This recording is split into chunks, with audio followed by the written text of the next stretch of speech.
Alright guys, so I realized kind of late that this video somehow got deleted off of YouTube, and I'm not sure if that was me doing it or what happened, but I wanted to go back through and just do circles with you one more time.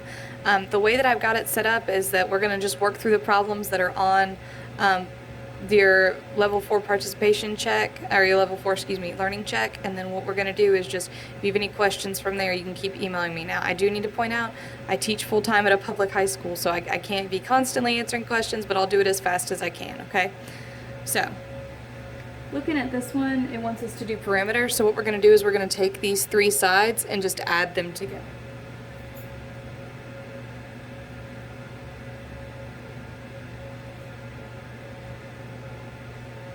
And what you'll notice about this one is that I didn't use the straight up and down side. That's because we don't need it. Perimeter measures the outside. And so the outside is this 3 1/5, 3 1/5, and 3 1/4. So as you can see, we don't have a common denominator. We need to get that before we can add them together. So 5 times 4 would give us 20. So that's going to be our common denominator.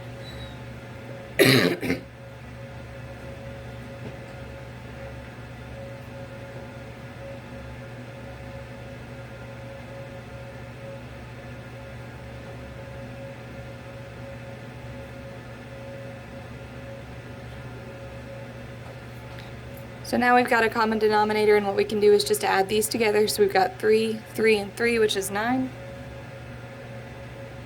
And then the denominator stays the same, but we would add the numerator, so 4 plus 5 plus 4.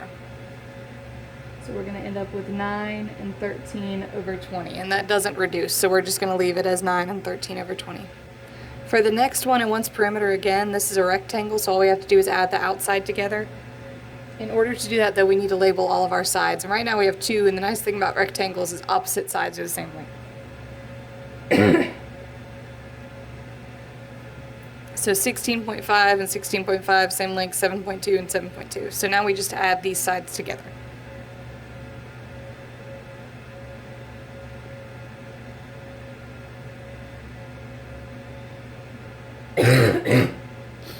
So when we do that, since it's decimals, what we can do is we can stack them on top of each other if we want, or we can just add them across, whichever way. What I might do too is just try to add the ones that I know I can add. So I know 16.5 plus 16.5, that's 33. And I know that 7.2 and 7.2 is going to give me 14.4. And now the process comes a whole lot simpler. So we just got 33 plus 14.4, which is 47.4. inches. And something I want you to notice, and I did a bad job up here with keeping track of it, but keep in mind that you need to mark what you're measuring in, so meters, inches, because that's a big part of it. For the next ones, we've got area, still without a calculator. So the formula for area of a triangle is 1/2 base times height. So base in this case is 4.8, height in this case is 3.6. And so if you wanted to change that even to be 0.5 or 1/2, whichever way you could do it. So in this case we have 1/2 times 3.6 times 4.8. And again, we end up with a side we didn't use. We don't use the 6 feet. It's not the base or the height, so it just kind of hangs out. So I'm going to multiply 4.8 and 3.6 together.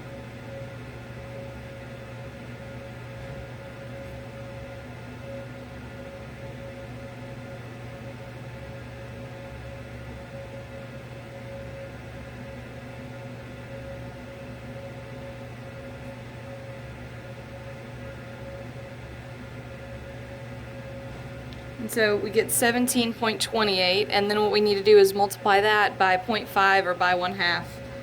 So we've got 17.28, and we're multiplying that by 0.5.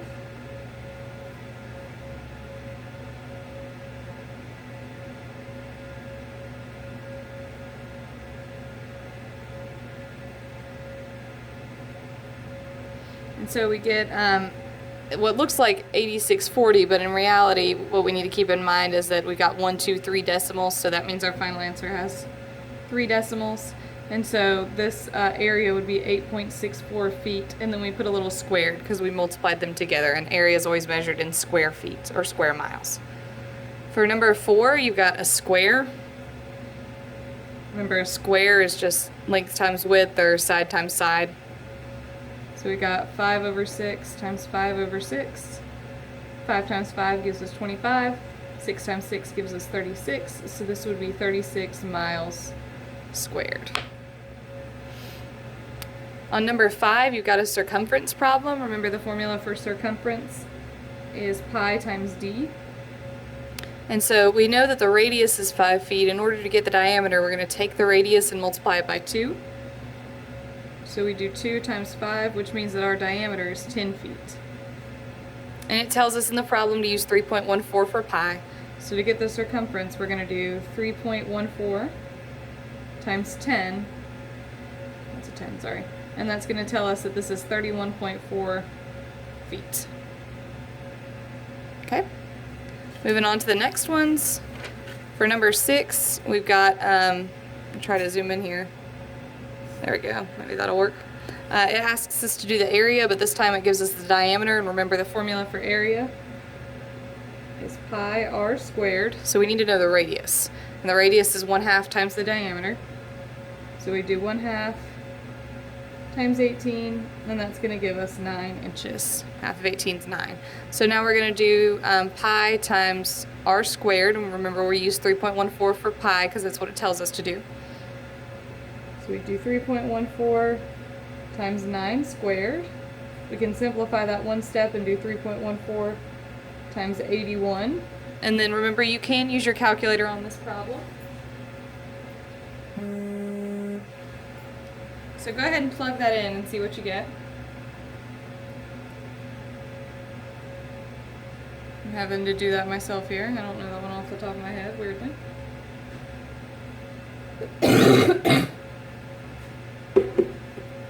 And we get that it is 254.34 inches squared. And since it's area, remember we do that inches squared thing. Whoops, you can't see that. There we go. Inches squared. See, that'll come into focus. There we go. Okay, for the next one, it asks us to find the perimeter of what's called a Norman window. So we want to find the perimeter, which is the length of the sides all the way around. And if you notice, we have a semicircle up top. So semicircle is half of a circle. So normally, when we do perimeter with a circle, it really means circumference.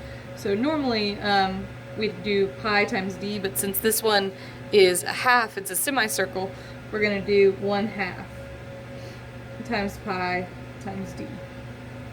1/2 times pi times d, or 0.5 if you'd rather stick with decimals or whatever. So to get the circumference of the window up top, we're going to do 1/2, or I'm just even going to change it to 0.5, times 3.14,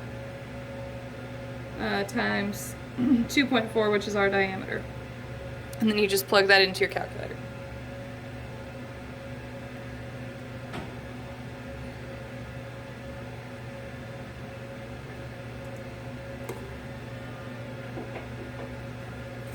And you get 3.768, and then we still need to account for these other 3 sides, so we're going to add them together.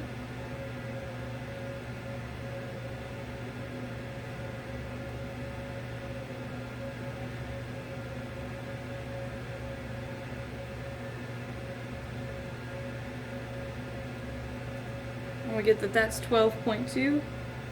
So now what we're going to do is add these 2 together. So we got 12.2 plus 3.768. And when we do that, we get that the perimeter of the whole thing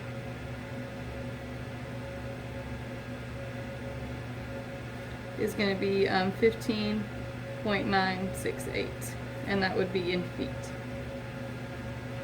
And then for this last one, it asks us to find the area of the shaded region. But if you notice, we have a square that's shaded, and this is a poorly drawn thing, but we've got a square that's shaded, and then on the inside we've got a circle that's not. So what we want to do for this one is we want to find the area of the square, and we want to take away the area of the circle, and that's going to give us the area of what's shaded. So we need the area of the square minus the area of the circle. So first we're going to find the area of the square. So we know that half the circle is 5 feet, which means that the whole circle, which would be the diameter, which would be the length of the square, is 10 feet. So we know that both sides are 10 feet, so to get the area of the square, we're going to do 10 times 10, and that means that the area of the square is 100 feet. Then to get the area of the circle, we've got the radius, remember it's pi r squared, and so we're going to do 3.14 for pi times 5 squared.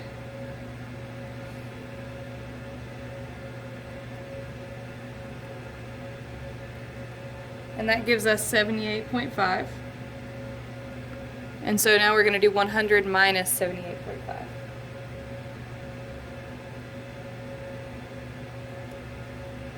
And that gives us 21.5. So the area of the shaded region is 21.5 feet squared. Okay? Let me know if you have any other questions.